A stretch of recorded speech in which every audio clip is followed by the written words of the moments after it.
Biyaya at kapayapaan na nagmumula sa ating Panginoon Diyos, sumagana naman lahat sa bawat isa sa atin. Pagpalain muli tayo ng ating Panginoon, siyang maluwalhati, siyang mahayag sa bawat isa sa atin. Mangyari nawa ang plano at layo ng Diyos sa ating mga buhay. Muli tayo mag-aaral ng kanyang mga salita, aral na turo, at atin itong tunghayan sa aklat ng Matthew chapter 16, verse 16 to 18. Ganito ang sinasabi ng banal na kasulatan.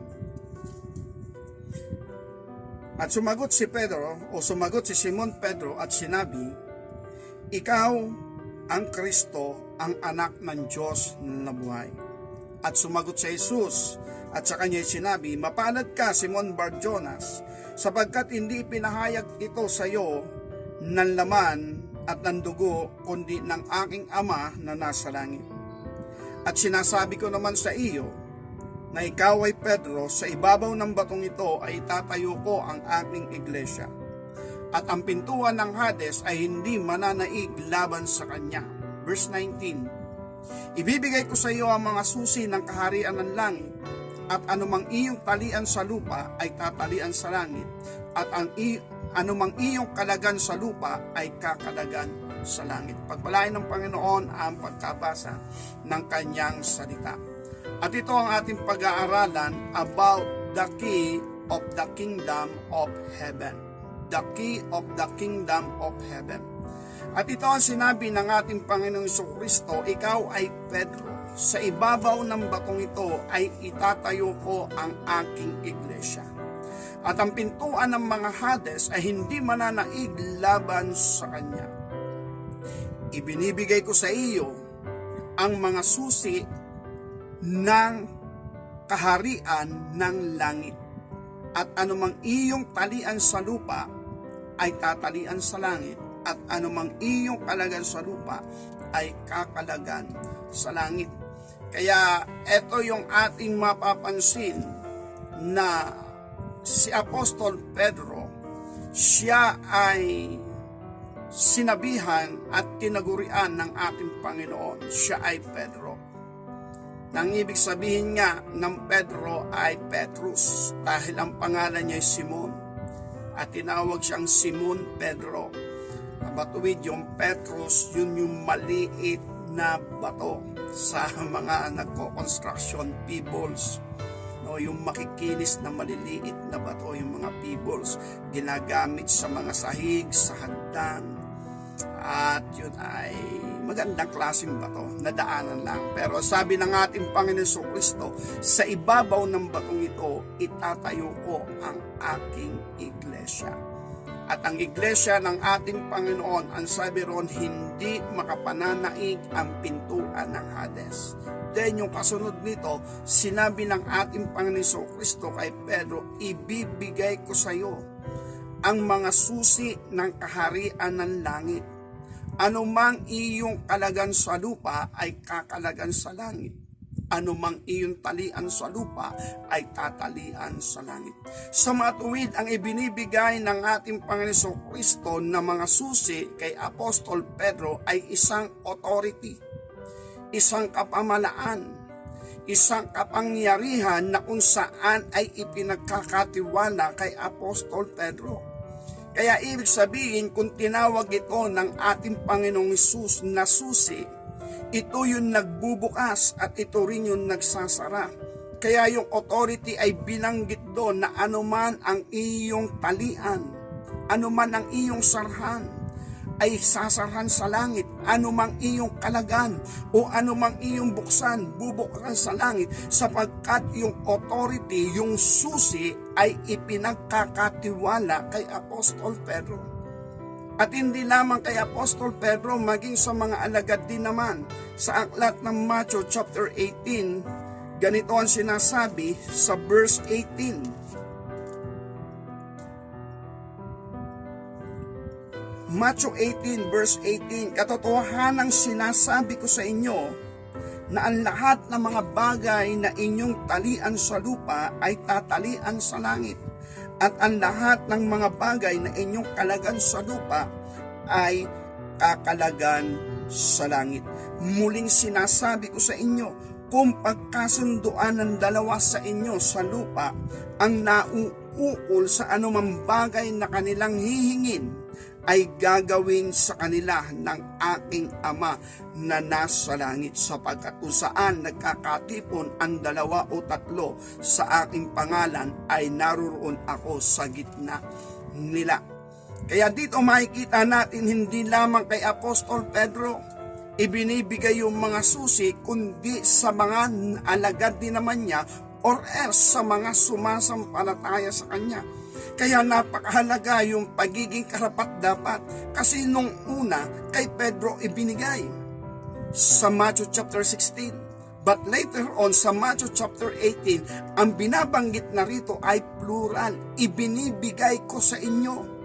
Ibinibigay ko sa inyo ang kapamalaan. Anuman ang inyong talian, anuman ang inyong kalagan, ay kakalagan sa langit. Ang inyong talian ay tatalian sa langit. Anumang pagkasunduan ng dalawa sa aking pangalan, sabi, anumang pagkasunduan ng dalawa, anuman ang kanilang hihingin, ay gagawin ng aking Ama na nasa langit. And that is authority. Kasi yung susi ay may kapangyarihang magbukas at may kapangyarihang magsara. Okay, dahil dito, ang sabi ng ating Panginoon Kristo sa Matthew chapter 16, ito daw ay susi ng mga kaharian o mga susi ng kaharian ng langit. Kaya doon, plural o hindi plural, singular yung sinabi ng ating Panginoon, ibibigay ko sa iyo. Kaya doon sa pagkakataong yon, ang senaryo kasi noon, nagtanong ang ating Panginoon, sino ako sa sinasabi ng mga tao? At ang mga alagad ay nagsabi. Ang sabi nila, ikaw daw ay si Juan Bautista na nagbalik o nabuhay uli. O ay ikaw sinasabing si Elias. O ay sinasabi nila, ikaw ay ang propeta na darating. At marami silang sinasabi patungkol sa ating Panginoon Kristo. Pero ibinalik ng ating Panginoon yung tanong, datapwat, sino naman ako sa inyo? At ang sumagot ay si Pedro. Ang sabi ni Pedro, ikaw ang anak ng kataas-taasan Diyos, na sinasabi dito na ang ating Panginoon Kristo sa kanyang mga alagad ay yung ibinigay na kaalaman o kapahayagan ni Apostol Pedro. Ang sabi ng Panginoon, hindi mo ito sinabi sa iyong sarili, kundi ang aking Ama ang nagpakahayag nito sa iyo. Okay, balikan natin. Ito kasi yung senaryo, Matthew chapter 16, verse 12. Nang magkagayoy kanilang natalastas na sa kanila, hindi pinag-utos na sila masipag-ingat sa lebadura ng tinapay, kundi sa mga aral ng mga Pariseo at ng mga Saduseo. At dumating nga si Jesus sa mga sakop ng Cesarea ni Filipo, at tinanong niya ang kanyang mga alagad na sinasabi, ano baga ang sabi ng mga tao at sino ang anak ng tao? At kanila sinabi ang ilan, si Juan Bautista, ang ilan, si Elias, at ng mga iba, si Jeremias, o ang isa sa mga propeta. At kanya sinabi sa kanila, datapwat, ano ang sabi nyo kung sino ako? At kanilang sinabi, at sumagot si Pedro, at sumagot si Simon Pedro at sinabi, ikaw ang Kristo, ang anak ng Diyos na buhay. Sumagot si Jesus at sa kanya sinabi, mapalad ka, Simon Barjona, sapagkat hindi pinahayag sa iyo ito ng laman at dugo, kundi ng aking Ama na nasa langit. At sinasabi ko naman sa iyo, ikaw ay Pedro, sa ibabaw ng batong ito itatayo ko ang aking iglesia, at ang pintuan ng Hades ay hindi mananaig laban sa kanya. Kaya ito yung sagot ni Apostol Pedro, ikaw ang anak ng Diyos na buhay. Kaya sabi ng Panginoon, mapalad ka, Simon Barjonas, sapagkat hindi ito pinahayag sa iyo ng laman, kundi ng aking Ama na nasa langit. Kaya yung makikita natin dito, si Apostol Pedro ay merong tamang sagot sa tanong ng ating Panginoon Kristo, sino ako? Siyempre magkakasama sila ng mga alagad, pero ang pagkakataong ito, si Pedro ay nagsabi na isang eksaktong sagot. Ikaw ang anak ng Diyos na buhay. Kaya anong sabi ng Panginoong Hesus? Hindi dahil sa iyo, Pedro, kundi dahil sa aking Ama. Ipinaalam sa iyo ito ng aking Ama. Kaya dahil dito mga kapatid sa ating Panginoon, ito'y isang bahagi sa kalagayan ni Pedro na si Pedro ay mayroong isang maalab na pagkakilala sa ating Panginoon at siya'y tinutulungan at ginagabayan ng ating Panginoon Diyos o ng ating Ama para makilala ang ating Panginoong Jesucristo. At nakikilala nga ni Apostol Pedro ang ating Jesucristo sa tulong ng ating Panginoong Diyos. Kaya dahil dito, yung sinabi ng ating Panginoong Jesus, ibibigay ko sa iyo ang susi, ang mga susi ng kaharian ng langit. Anumang iyong talian, anuman ang iyong kalagayan, gagawin ito sa langit sapagkat yung authority ay ibibigay sa iyo. Sa mga tuwid, ano nga ba ang nakapaloob sa mga susi? Yes, ang susi, kagaya ng ating sinabi, yan ay isang authority, kapangyarihan. Yan ay pwede magbukas at pwede rin namang magsara. At dahil dito mga kapatid sa ating Panginoon, hindi lamang ito kay Pedro ibinibigay, kundi sa kanyang mga alagad din naman at sa mga sumasampalataya sa ating Panginoon kung sino yung mga karapat-dapat. Si Apostol Pedro ay may maalab na pagkakilala sa ating Panginoon. Kaya dahil dito, nang umalis nga ang ating Panginoon Jesucristo, sa Kanya ipinagkatiwala ng ating Panginoong Jesus ang mga tupa. Okay, balik muna tayo. Sa mga tuwid kung ito ay susi at kapangyarihan, isang authority, hindi madali ang susi kung ano ang mangyayari at magaganap. Kaya nga pinagkatiwala ito ng ating Panginoon ay kay Pedro. At hindi natin masabi ano ba ang mga karakter ni Apostol Pedro kung bakit ipinagkatiwala sa kanya ang susi, ang mga susi sa kaharian ng langit. Relatedly sa aklat ng Revelation ay may binabanggit din patungkol sa susi. Ito ay sa Revelation chapter 3 verse 7. Ganito ang sinasabi ng banal na kasulatan.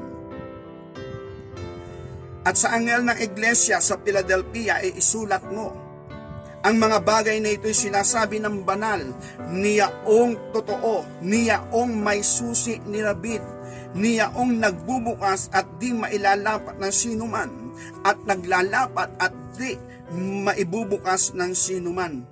Nalalaman ko ang iyong mga gawa, narito inilalagay ko sa harapan mo isang pintuang bukas na hindi mailalapat ng sinuman, na ikaw ay may kaunting kapangyarihan, tinupad mo ang aking mga salita at hindi mo kinaila ang aking pangalan.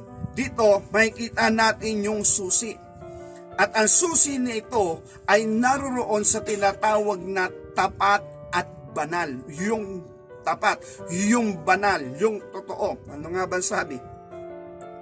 Ang mga bagay nito sinasabi ng banal, niyaong totoo, niyaong may susi ni David. Niyaong nagbubukas at di may lalapat ng sinuman at naglalapat at di maibubukas ng sinuman.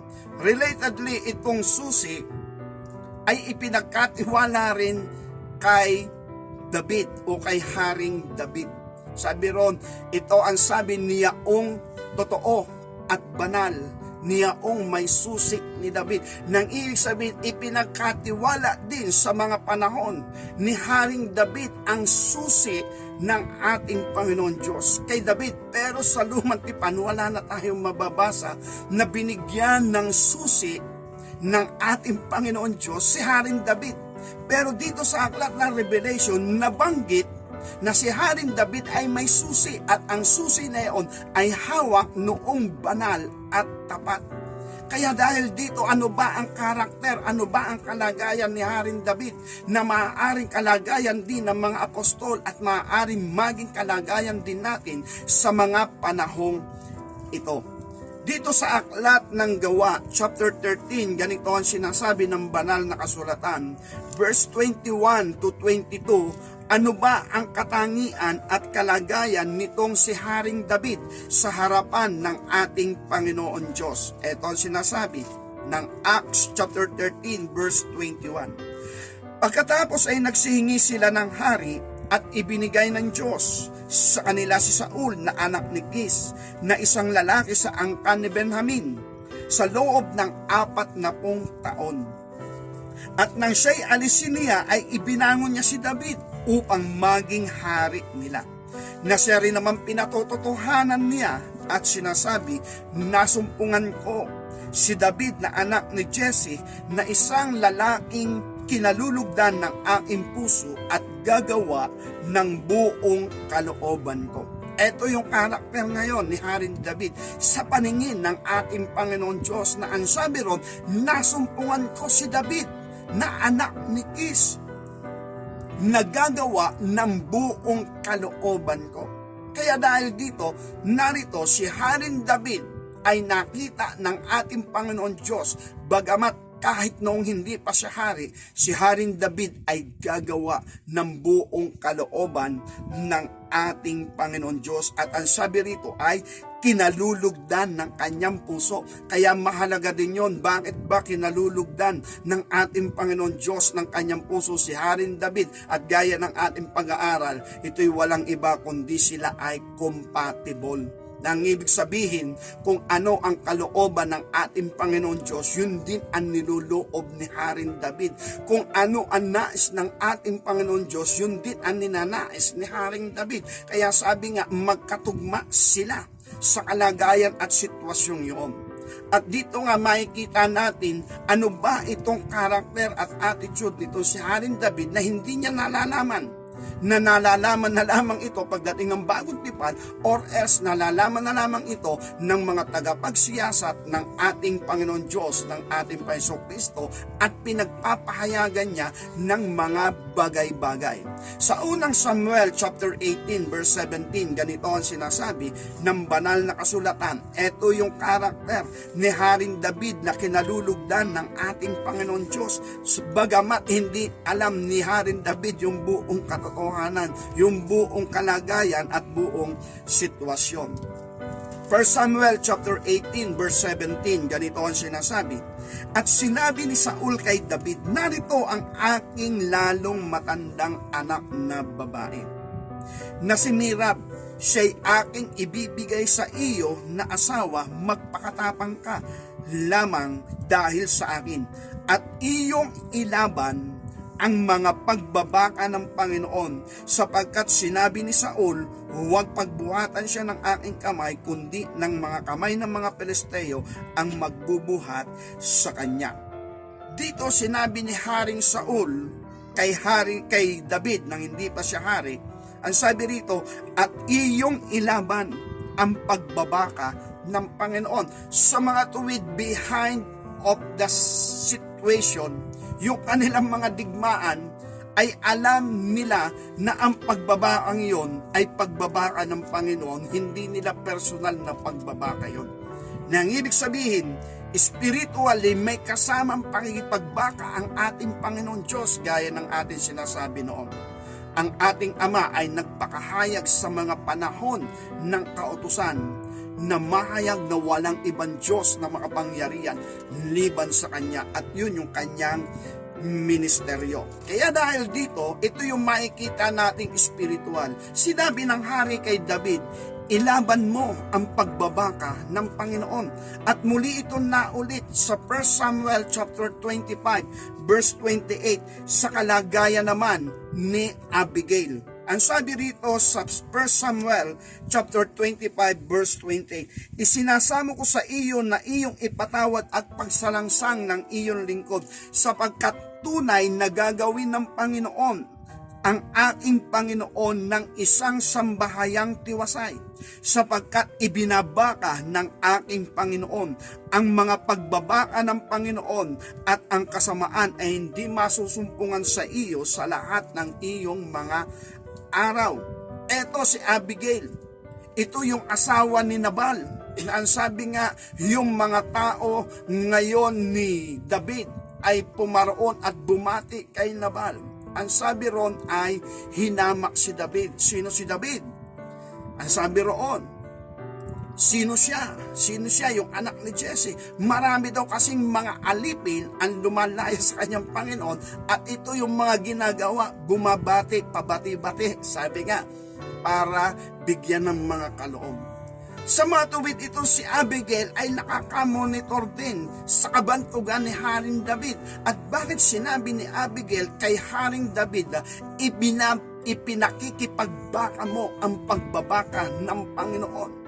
At si Haring David, wala naman siya sinasabi na ang pakikipagbakang ito ay pakikipagbaka sa Panginoon. Kaya ako nagkakaganito dahil ipinaglalaban ko ang ipinaglalaban ng Panginoon. Wala, kundi lumalagay lamang siya kung ano ang matuwid, ano ang dapat. Kaya dahil dito hindi nalalaman ni Haring David pero nalalaman ng iba na ang ipinakikipagbaka ni Haring David ay hindi personal na pakikipagbaka, kundi ang pakikipagbaka ng ating Panginoon Diyos. At ang sarap pakinggan na ang ipinaglalaban ni Haring David ay ipinaglalaban o ang pagbabaka ng ating Panginoon Diyos. Kaya nga sabi natin sa Lumang Tipan, nahayag sa buong Middle East ang kadakilaan ng ating Panginoon Diyos. Ang Diyos ni Abraham, ni Isaac, ni Jacob, at ni David. Nang ibig sabihin ang mga bagay na ito ay matagumpay na nahayag sa ibabaw ng lupa, meron lamang isang Diyos na makapangyarihan sa lahat. Then dumating ang ating Panginoon sa isang ministeryo ng pagtubos, sa isang ministeryo ng restoration of the human being. Ibabalik yung dating kalagayan ni Eva at ni Adan sa buhay ng tao. At meron tinatawag na pagpasok sa buhay na walang hanggan o yung kaharian ng langit. Kahit dahil dito lang sa Bagong Tipan, ipinangako nga itong buhay na walang hanggan. Relatedly, hindi nalalaman ni Haring David, hawak niya yung susi. Hawak niya yung susi at ang susing ito, yun yung kanyang ipinaglalaban na mabuksan.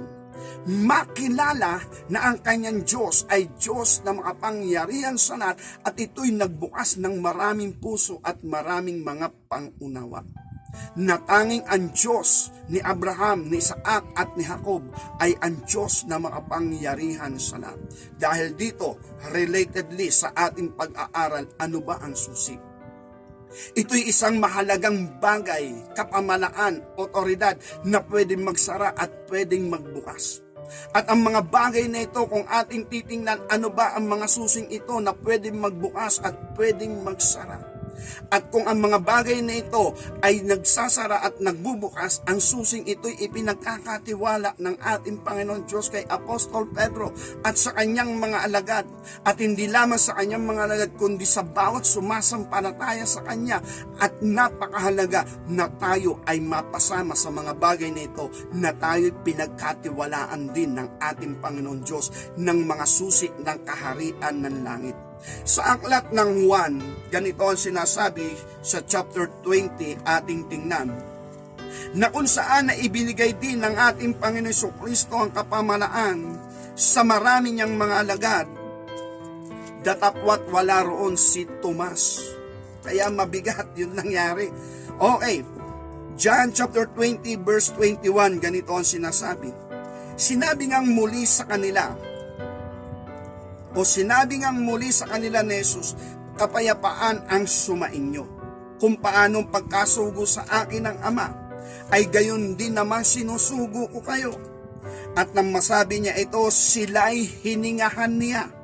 At sa kanila'y sinabi, tanggapin ninyo ang Espiritu Santo.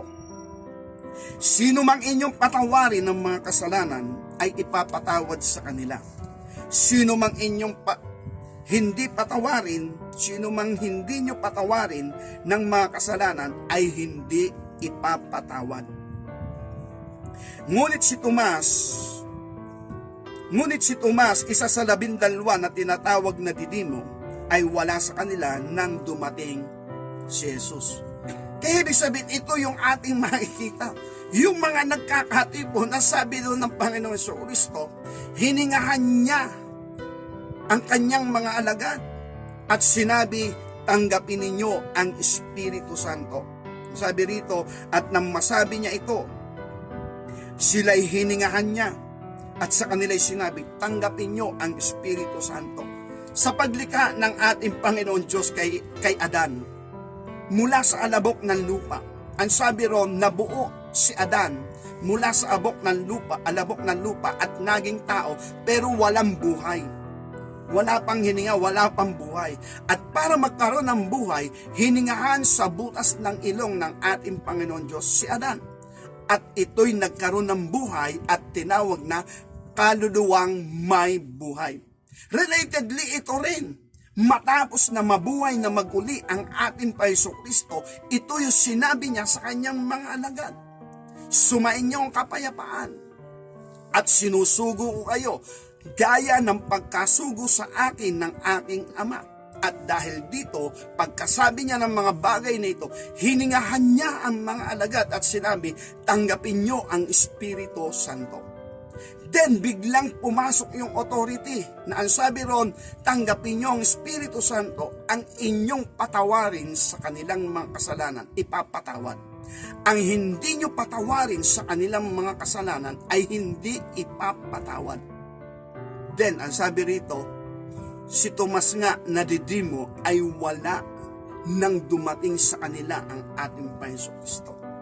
Sa mga tuwid, ang authority ito, hindi basta-basta napapabigay kung kani-kanino. Sapagkat ito ay isang mahalaga at maselan na isang malaking responsibilidad na ipinagkakatiwala niya sa kanyang mga alagad. At si Tomas, hindi nga talaga pwedeng pagkatiwalaan. Bakit? Nasa pag-aalinlangan. Kaya ibig sabihin, yung pagkakatiwala ng susi, dapat buong-buo sa iyong sarili kung bakit nasa kamay mo yung susi. At alam mo kung ano ang dapat mong gawin. At ang susing ito ay ipaglalaban mo kung ito ba'y pambukas o ito ba'y pangsara. Sa mga tuwid, kailangan mo yung tinatawag na wisdom, kailangan mo yung righteousness, kailangan mo yung holiness, at kailangan mo yung katotohanan ng ating Panginoon Diyos, sapagkat kapag ginamit mo ang susi sa maling paraan, nagkamali ang ating Panginoon Diyos ng pagkakatiwala sa iyo. Kaya kung ipinagkatiwala ito ng ating Panginoon kay Apostol Pedro at maging sa mga alagad at maging sa mga mananampalataya, sila ay karapat-dapat. At paano sila magiging karapat-dapat? Gaya ni Haring David. Ang sabi ron, kinalulugdan ng puso ng ating Panginoon at gaganap ng buong kalooban ng ating Panginoon Diyos. Ito ba ay mahirap para sa bawat isa sa atin upang tayo ay hindi mapagkatiwalaan ng ating Panginoon na ibigay din sa atin ang kapamalan ito, ibigay din sa atin ang mga susing ito? Mahirap ba yung para sa atin, lalo na tayong sumasampalataya, lalo na tayong nagsasabing nagpatubos ng buhay sa Panginoon, lalo na tayong nagsasabing ipinanganak ng muli? Yung sinasabing gaganap ng buong kalooban ng Diyos at kinalulugdan ng puso ng ating Panginoon. At ito'y magpapasimula sa pagpapakumbaba. Lagi natin sinasabi yung pagpapakumbaba, sapagkat doon sa pagpapakumbaba, doon susunod si Haring David sa buong kalooban ng ating Panginoon Diyos. At alam natin si Haring David ay hindi benjable o hindi siya mapaghiganti sa mga bagay na ginawa sa kanya ni Haring Saul, na kanya nang naging bianan pero may gigil sa kanya at nais siyang patayin. At dahil dito, dahil sa binuhusan ng langis ng ating Panginoon Diyos upang maging hari ng Israel, iniwasan ni Haring David. At ilang beses na inilalagay ng ating Panginoon Diyos sa kamay ni Haring David ang mga pagkakataon, lalo na sinasabi ng kanyang mga tapat na kawal sa kanya, mahal na hari o Panginoong David, narito, nasa kamay mo na ang buhay ng hari. Ano sabi ni Hari Saul? Huwag niyong sasalingin ang pinahiran ng Diyos. Huwag niyong sasalingin ang hari sapagkat pinahiran ng ating Panginoon Diyos. Sa mga tuwid kay Haring David, napakalaki pa rin ng paggalang at pagrespeto niya kay Haring Saul, bagamat pinagtatangkaan ang kanyang buhay. Walang hatred si Haring David, walang pukot sa kanya, walang paghiganti sa kanya, kundi ang sinasabi niya, huwag niyong sasalingin, huwag niyong gagalawin, huwag niyong sasaktan ang pinahiran ng Diyos. Pero yung pinahiran ng Diyos nawawala na sa layunin ng ating Panginoon. Kaya nga si Haring David na ang binuhusan ng langis at aalisin na nga sa kalagayang hari ito si Hari Saul. Pero habang siya'y hari, ang laki ng paggalang at pagrespeto ni David sa kanya. Kaya dahil dito, ito yung ating makikitang kalagayan ni Haring David. Hindi siya benjamon. Hindi siya mapaghiganti. Malaki pa rin ang paggalang at pagrespeto niya kay Haring Saul. At ito dapat yung makita rin sa atin bilang mga tinubos ng ating Panginoon. Maraming bagay tayong dararaanan na hindi maganda, hindi kaya-aya at masasakit sa kalooban na kung saan ay hindi natin matatanggap sa ating sarili na minsan hindi rin natin pinangarap. Pero ang tanong, kalulugdan ba tayo ng puso ng ating Panginoon gaya ni Haring David? Na ang sabi ron, nasumpungan ko ang anak ni Jesse. Si David na kinalulugdan ng aking puso at gaganap ng buong kalooban ko. Lalo na sa panahon natin ngayon, tayo'y tinubos na. Si David hindi naman siya tinubos Kaya lang naroon yung kanyang puso. Bagamat yung katubusan sa kasalanan ay wala pa nga. Pero eto, kung ano yung susi na ibinigay ng ating Panginoon kay David, relatedly ganun din sa atin. Na tayo ay maging kalugod-lugod, kalugdan ng puso ng ating Panginoon Diyos at ating gawin yung kanyang buong kalooban. At dahil dito, ito yung ating makikita at mapapansin, lalo na ang pintuan ng pananampalataya at pagpasok sa biyaya ng Panginoon tungo sa buhay na walang hanggan. Lahat yan ay magpapasimula sa pagpapakumbaba. Doon yan magsisimula. Gaya ng pinapangaral natin ng mga nakaraan. Ang Isaiah chapter 66 verse 1 and 2. Ang sabi ron, langit ang aking luklukan, lupa ang aking tungtungan. Anong bahay ang itatayo nyo para sa akin? Lahat ng bagay ay nalikha sa pamagitan ng aking kamay. Ano ngang anyo ng bahay ang itatayo nyo sa akin? Gayon man, mamasdan ko ang taong ito. Siyang dukha at may pagsisising loob, nanginginig sa aking salita. Sa mga tuwid, ang bahay na itinatayo sa harapan ng Panginoon Diyos, imposible kung tao ang gagawa. Pero kung ang ating Panginoon Diyos ang gagawa, ay may posible. Kaya sabi niya, kung sa pagtatayo ng bahay, anong bahay ang itatayo niyo para sa akin? Pero hindi sinasabi ng ating Panginoon, hindi ko naman sinasabi na wala nang maitatayong bahay ang Diyos. Kaya sabi niya, gayon man, sa usapin ng pagtatayo ng bahay, gayon man, mamasdan ko ang taong ito. Siyang may pagpapakumbaba. Siyang nanginginig sa aking salita. Siyang dukha. Siyang may pagsisising loob at nanginginig sa aking salita. Mamasdan ko siya. At ito nga yung call ng ating Panginoon sa lahat ng tao upang maging banal na templo ng ating Panginoon. Dahil ang mga taong ito, kapag nakikita ng ating Panginoon Kristo, we know work out at tinatrabaho na ng ating Panginoon, kagaya ng ating sinasabi. Kung ang ating Panginoon Diyos ay sinabi kay Haring David na Haring Saul, ilaban mo ang pagbabaka ng Panginoon. Sinabi rin ni Abigail, sapagkat ipinakikipagbaka mo ang pagbabaka ng Panginoon. Sa mga tuwid, ang ating Ama doon sa lumang tipan, nakikipagbaka siya, nagtatrabaho siya, gumagawa siya. Kung ang ating Ama ay gumagawa noong panahon yon upang makilala ng buong sanlibutan, walang Diyos na makapangyarihan sa lahat, liban sa Diyos ni Abraham, ni Isaac at ni Jacob, ang Diyos ng Israel. Ngayon, pagdating sa bagong tipan, nagtatrabaho, gumagawa pa rin ang ating Panginoon gaya ng ating pag-aaral ng mga nakaraan na sinasabi ron na ang bawat natututo sa Ama ay dinadala sa ating Panginoon Kristo, at ang bawat dinadala naman ng Ama sa ating Panginoon Kristo, hindi niya tinataboy, kundi ito ay kanyang ibabangon upang magkaroon ng buhay na walang hanggan. Sa matuwid, ang ating Ama at ang ating Panginoon Kristo hanggang ngayon nagtatrabaho siya. At isa sa mga bagay na trabaho ng ating Panginoon ang maging kabahagi tayo sa kanyang paggawa. At ang kabahagi natin o tayo makakabahagi sa paggawa ng Panginoon kapag ipinagkatiwala niya rin sa atin o pinagkatiwalaan tayo ng ating Panginoon ng mga susi ng kaharian ng langit. Kung ipagkakatiwala ito sa atin ng Panginoon, kabahagi tayo sa paggawa ng ating Panginoon gaya ni David. Hindi nalalaman ni David ang ipinaglalaban pala niya ay ang pakikipagbaka ng ating Panginoon Diyos. At alam yun ni Abigail. At dahil dito, tayo rin naman, ano ba ang ating ipinakikipagbaka?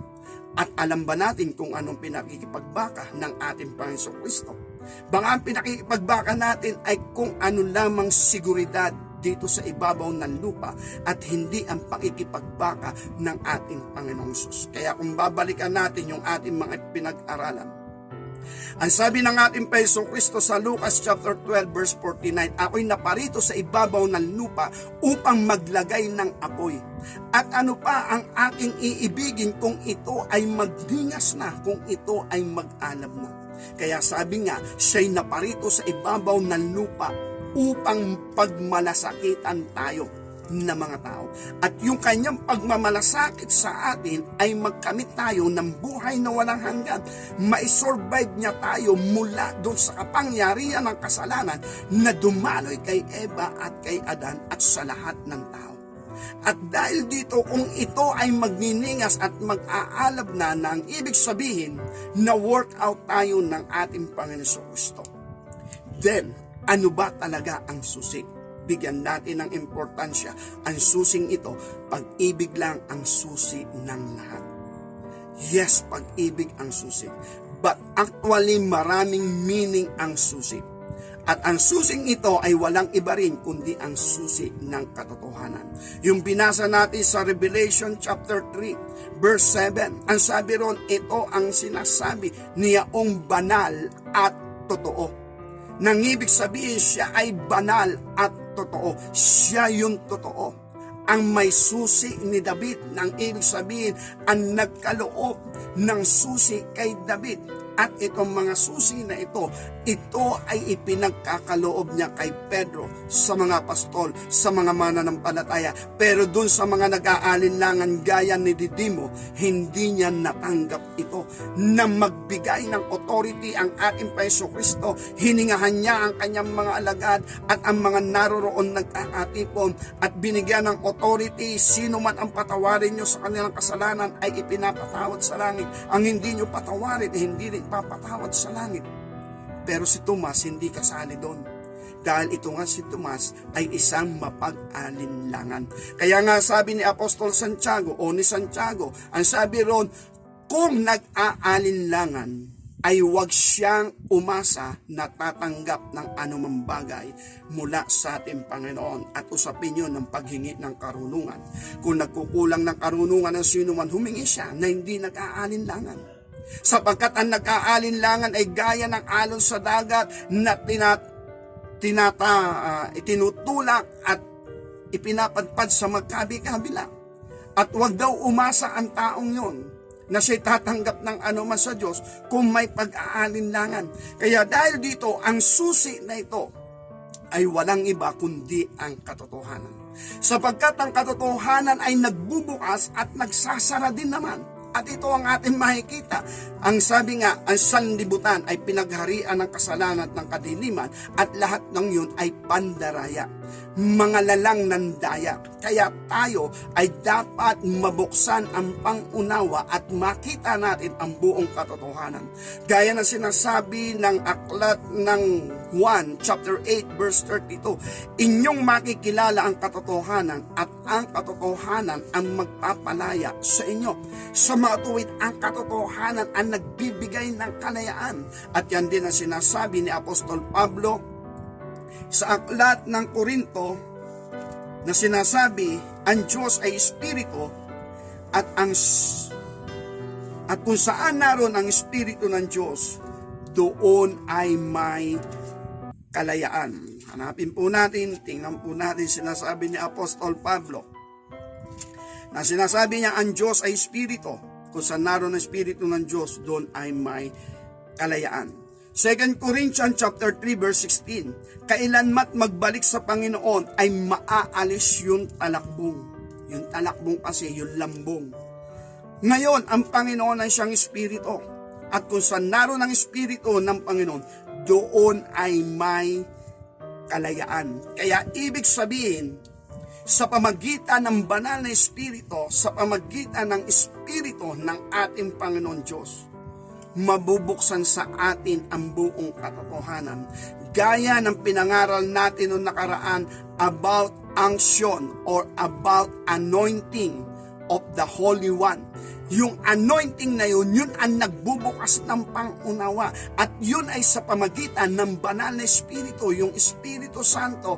At kapag nagbubukas ng pangunawa, ibig sabihin, hindi ka na madadaya. Sapagkat ang katotohanan, ito ay isang liwanag. Kaya kung ang katotohanan ay mahahayag, nang ibig sabihin, ang liwanag na ito ang magpapalayas ng kadiliman. Ganon din ang sinasabi ng ating Panginoon Kristo sa John chapter 18 verse 37. Ganito sinasabi ng banal na kasulatan, ang bawat isang ayon sa katotohanan ay nakikinig ng kanyang tinig. Sa mga tuwid, ang bawat isang ayon sa katotohanan, kilala nila ang tinig ng ating Panginoon Kristo. John 18 verse 37, sinabi sa kanya nga ni Pilato, ikaw bagay hari? Sumagot si Jesus, ikaw ang nagsasabing ako'y hari. Ako'y pinanganak dahil dito at dahil dito ako naparito sa sanlibutan upang bigyan patotoo ang katotohanan at ang bawat isang ayon sa katotohanan ay nakikinig ng aking tinig. Kaya ibig sabihin, ang tinig ng ating Panginoong Kristo, ito'y katotohanan. Ang sabi nga, ito yung sinasabi ng banal at totoo. Kaya ibig sabihin ko, ito'y sinasabi ng banal at totoo. Ang ating Panginoong Kristo ay siyang totoo.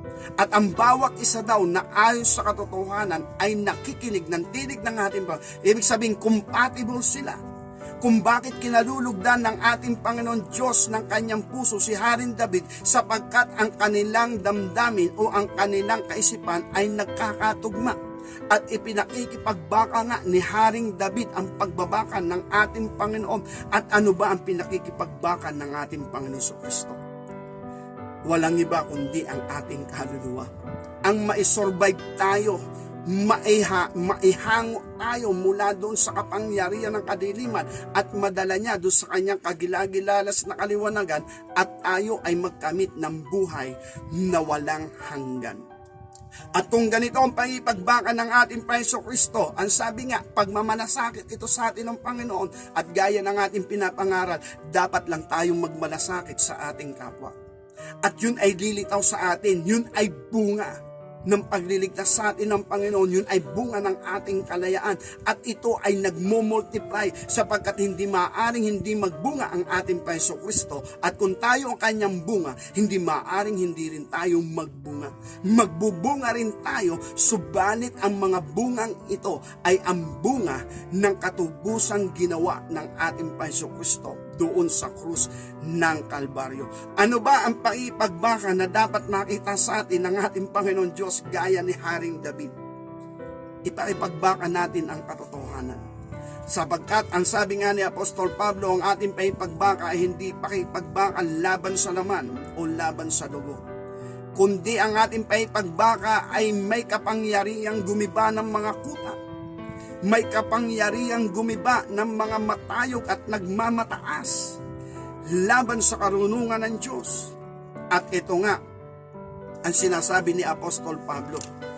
At ito yung pinangaral natin na nakaraan, ito'y walang iba kundi ang mga prinsipyo, paniniwala, mga haka. Tingnan po natin sa 2 Corinthians chapter 10, ganito ang sinasabi ng banal na kasulatan. Verse 4 to 6. Sapagkat ang mga sandata ng aming paipaglaban ay hindi ukol sa laman, kundi sa harapan ng Diyos ay may kapangyarihang gumiba ng mga kuta, na siyang gumigiba ng mga maling haka, ng mga bawat bagay na matayog na nagmamataas laban sa karunungan ng Diyos, at bumibiyag sa lahat ng pag-iisip sa pagtalima kay Kristo, at nangahanda upang magiganti sa lahat ng pagsuway kung maganap na ang inyong pagtalima. Sa mga tuwid, ang pakikipagbakang espiritual, gaya na sinasabi ni Apostol Pablo at gaya rin na sinasabi ni Haring Saul at ni Abigail kay David, ito'y pakikipagbaka. Sa panahong iyon ay ang pakikipagbaka upang makilala na iisa lamang ang Diyos na makapangyarihan sa lahat at nasa panig noon si Haring David. Eto naman ngayon, tapos na yon, eto na ang bagong tipan. Ang pinakikipagbaka ngayon ng ating Panginoon Jesucristo ay ang katotohanan na tayo merong kaluluwang buhay. At yung kaluluwang buhay natin ay nawala yung larawan at wangis ng Diyos. At nang mawala yun, tayo ay nakasanla sa kasalanan at patungo doon sa kapahamakan. Kapag dumating ang pag-hukom ng Diyos ay walang hanggang kaparusahan. Pero bago mangyari ang pag-hukom ng Diyos, ay itinatag ang bagong tipan sa pamagitan ng kanyang anak, ang ating Jesucristo, upang tayo ay tubusin, upang tayo makasurvive, at upang tayo ay magkamit ng buhay na walang hanggan. At ang katubusang ito ay nananatiling bukas, at ang sabi nga sa huling panahon ay ibubuhos pa nga niya ang Espiritu ng ating Panginoon Diyos, at yan yung katotohanan. Kaya dahil dito, ito nga yung sinasabi sa pag-aaral natin, magliliwanag ang ating Panginoon Diyos, magniningning ang ating Panginoon, at ang mga kasinungalingan nga ay mapaparang. Ang katotohanan ay mahahayag at mahalaga ang mga taong naninindigan sa katotohanan ng Diyos, nakikipaglaban sa katotohanan ng Diyos, at kung saaning sila i-work out ng ating Panginoon at magkaroon ng tinatawag na kalayaan, at dumating sa kanila yung anointing ng ating Panginoon, dumating sa kanila yung pagkasi ng banal na Espiritu na nabuksan sa kanilang pangunawa ang buong katotohanan. Ang katotohanan yun na nagpalaya sa kanya, yun din ang ibibigay niya sa kanyang kapwa. Step by step, siyempre, evangelism, calling muna. Magpakumbaba muna, magkaroon ng paggalang at pagrespeto sa ating Panginoon Diyos, at pag nakita ng ating Panginoon Diyos ang bawat tao ay larawan na ng tupa, hindi nakagaya ng baboy, hindi nakagaya ng aso, makita lang niya larawan na ng tupa. Ang Panginoong Hesus ang magtatrabaho sa kanya. Tayo yung mga naging tagapagsalita lamang. Dahil dito alam natin kung paano tayo maipagbaka. Hindi tayo nagtatayo ng reliyon. Hindi tayo nagpapagalingan, hindi tayo nagiging mahusay sa mga pagtalumpati o sa pananalita, kundi yung katotohanan ng ating inihahayag. At ang sabi nga ni Apostol Pablo sa 2 Corinthians chapter 10, ito ay gumigiba ng maling haka. Nang ibig sabihin ng maling haka, maling pangunawa, maling prinsipyo, sapagkat tayo namulat sa ibabaw ng lupang ito, na naririto sa ibabaw ng lupa, na ang sabi nga ay pinaghaharian ng kasalanan. At dahil doon, sa pagkamulat natin sa mga bagay na ito, meron tayong authority sa ating sarili na pinasok ni Eva at ni Adan, ang pagkaalam ng mabuti at masama. Kaya tayo ang magdi-decide sa mga bagay na ating nakikita, tayo ang magpapasya sa mga bagay na ating naririnig, tayo ang magpapasya sa mga bagay na ating nararanasan. At sa ibabaw ng lupang ito, maraming filosofiya. Nung panahon lang lamang ng aming kabataan, iba-ibang filosofiya. Ito yung filosofiya. Sabi nga ng mga magulang, anak, huwag kang babarkada, masisira ang iyong pag-aaral. Yun ang payo ng magulang. Tama yun. Pero kay kinapabarkada, ito naman ang sasabihin ng barkada mo. Bro or Brad, ang pag-aaral ay nakakasira sa barkada. Kaya ikaw saan ka papanig? Tayo, uhaw tayo sa kasiyahan. Kaya sabi mo, ka na munang pumasok. Sama-sama na lang tayo. Sabi ng magulang, anak, ang barkada, nakakasira yan ng pag-aaral. Pero ang sabi ng barkada, Brad, ang pag-aaral, nakakasira sa barkada. Kasi kapag aral ka ng aral, mawawalan ka ng panahon sa barkada mo. Kaya doon sa barkada mo, masisira ang inyong mga relasyon. At totoo yun. Pero ang tanong, ano ang pipiliin mo? Ang kasiyahan pansamantala, pero pag dumating na yung pasarahan, problemang malaki yan. At naranasan ko rin yun, yung mga ganon, yung kabataan ko. Masarap lang habang hindi pa dumadating yung pasarahan. No, ginagastos mo yung tuition, at ikaw ay lakwat siya dito, lakwat siya doon. Pero pag malapit na yung pasarahan, medyo kinakabahan ka na. Lagot ako nito. At merong mga pilosopiya ang sanlibutan. At hindi lang yun, ibahagi lamang sa pag-aaral. No? Sa barkada, sabi nga, dagdag natin ang isang ito. Sabi nga, tuloy ang ligaya, galit ang asawa. Ano ibig sabihin? Paano? Napupulutan na yung pang-ulam ng bahay, napupulutan na. Nauubos ang budget dahil sa mga bisyo. No? Kaya dahil dito, ang sabi nga, ay, paano ang iyong pasya? Paano ang iyong pagpili? Ikaw ang maninindigan yan. Bakit may sarili kang kaisipan?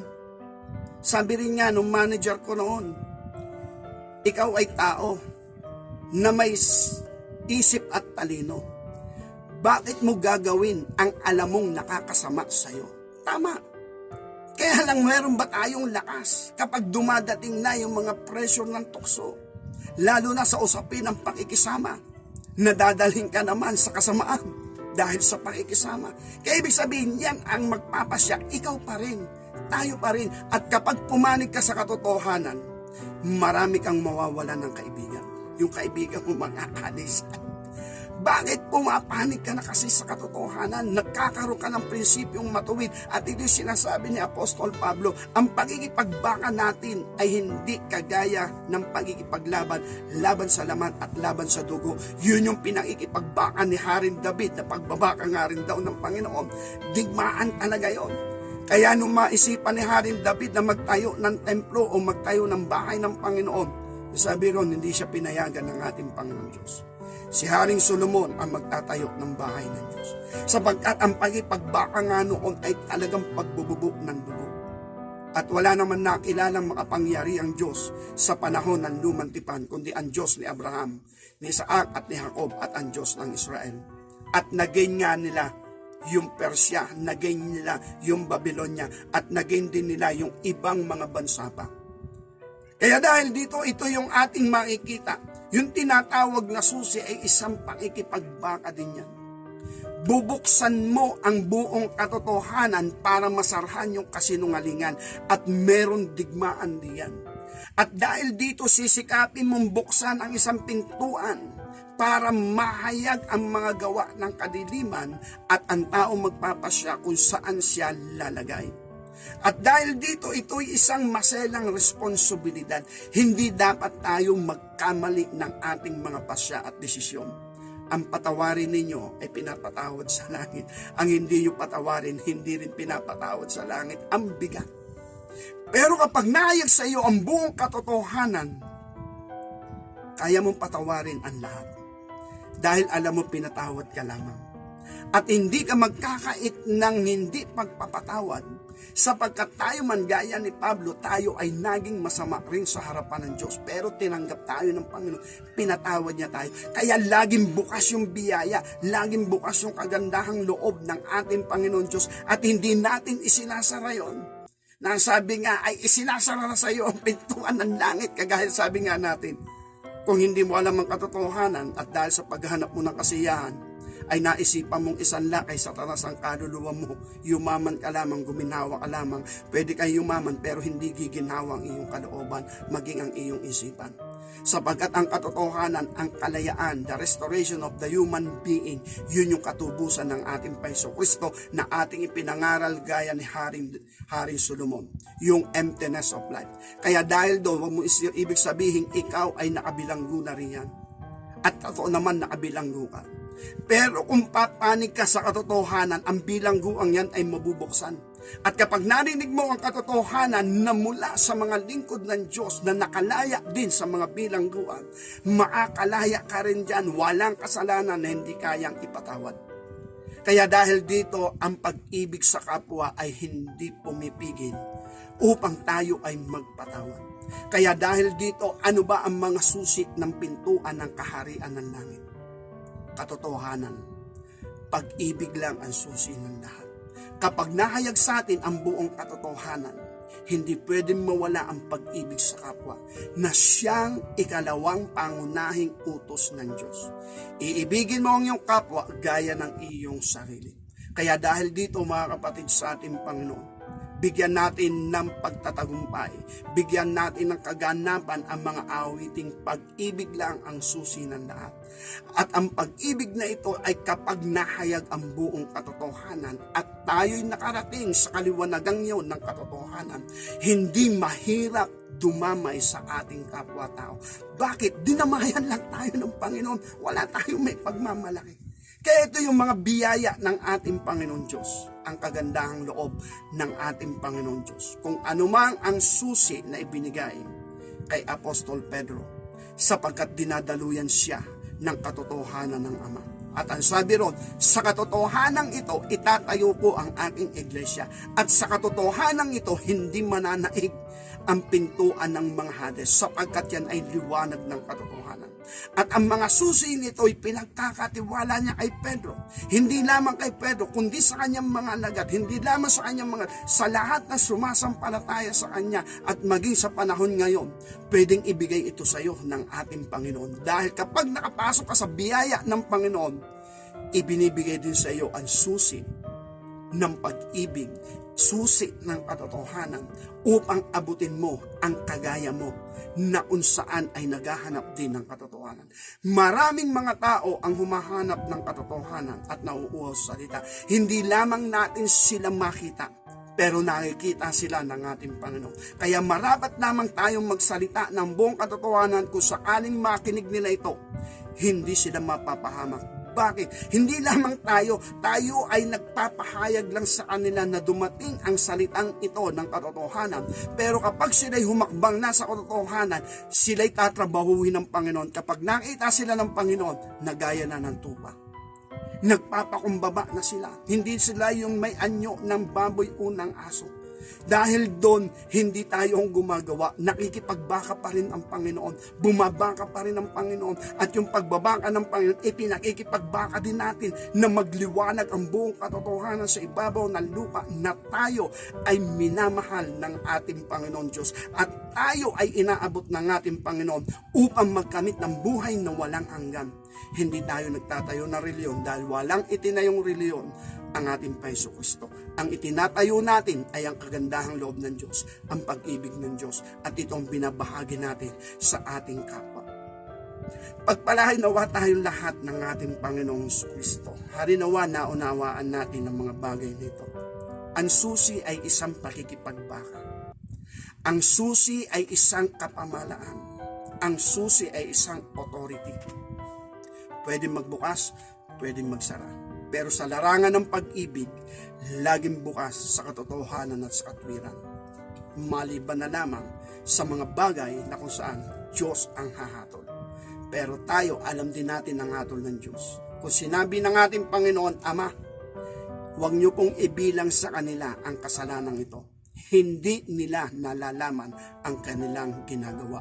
Isa rin yun sa ating prinsipyo.